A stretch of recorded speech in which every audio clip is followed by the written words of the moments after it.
கிறிஸ்துவுக்குள் என் அன்பு தேவ பிள்ளைகளே, கர்த்தர் உங்களை ஆசீர்வதிப்பாராக. இந்த ஆத்மீக யாத்திரை நிகழ்ச்சியின் வாயிலாய் உங்களை சந்திப்பதில் மிகுந்த மகிழ்ச்சி அடைகிறேன். சங்கீதம் 38 அதிகாரம் 15 விதமாக கூறுகிறது, கர்த்தாவே உமக்கு காத்திருக்கிறேன்.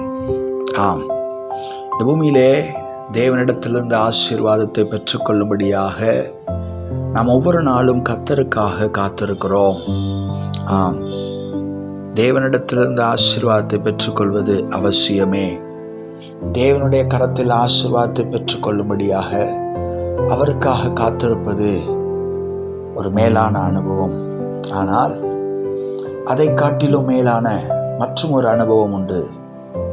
கர்த்தருக்காக அவரோடு பேசும்படியாக, அவரோடு உறவாடும்படியாக காத்திருக்கிற அனுபவம்.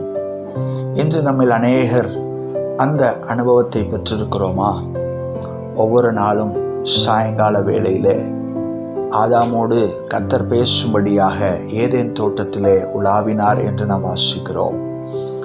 நம்மோடும் பேசும்படியாக கர்த்தர் விரும்புகிறார். அந்த கர்த்தருக்காக நாம் ஒவ்வொரு நாளும் சரியான நேரத்தில், அவர் வருகிற நேரத்தில் அவருக்காக காத்திருந்து அவரோடு பேசி பழகி அவருடைய இருதயத்தை புரிந்து கொள்ள நாம் முற்படுகிறோமா? இன்றே அந்த உன்னதமான அனுபவத்தை கர்த்தர் உங்களுக்கு தந்தள்ளுவராக. கண்களை மூடி நாம் ஜெபிக்கிறோம்.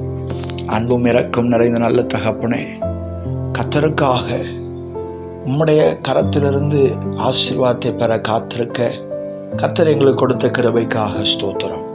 ஆனால் அதிலும் சற்று மேலான அனுபவமாகிய உம்மோடு உறவாடி உம்முடைய இருதயத்தை புரிந்து கொள்ள உமக்காக காத்திருக்கிற ஒரு கூட்டமாக எங்களை வணைந்து கொள்வீராக. இயேசு கிறிஸ்துவின் இன்ப நாமத்தில் இந்த சத்தத்தை கேட்டுக்கொண்டிருக்கிற ஒவ்வொருவரையும் ஆசீர்வதிப்பீராக. இயேசுவின் நாமத்தில் பிதாவே, ஆமேன். God bless you. கர்த்தர் உங்களை ஆசீர்வதிப்பாராக. ஆமேன்.